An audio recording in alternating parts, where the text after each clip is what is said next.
welcome back. This particular video is video number 4, and we're going to focus on the Facebook Pixel. So we briefly talked about that earlier, but before we dive in, I want to say that you will need to have a Facebook business account. So to do that, you'll need to go to business.facebook.com. That's business.facebook.com. You'll need to create an account so that Facebook knows that you have access to certain ad accounts. So with a business Facebook account, you are able to not only access your own account, but you'll also be able to access anyone else who gives you permissions to do so. Now, as far as the Pixel goes, once you have created an account, what you'll need to do is up at the top, you'll see this events manager, and you'll see this / icon. You'll click on that, and then you'll click on the all tools down here, and then you'll click on pixels right here. Now, bear in mind that Facebook oftentimes will change around their user interface. So if it doesn't look exactly like this, then look around and you'll likely find the pixels.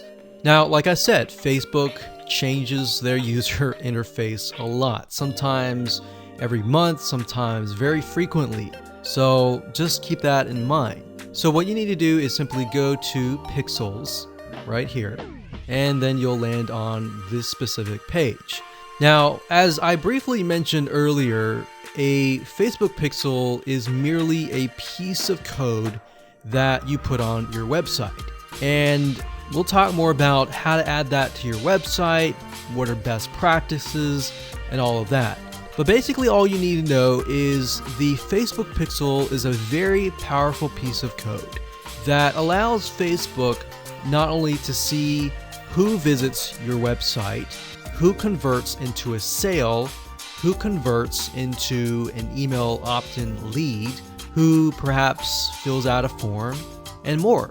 It also collects a lot of data about the visitor, who they are, what sites they visit, and a lot more data. In fact, Facebook in itself has so much data that as far as being an advertiser, it enables you to reach more people that are actually interested in what you have to offer.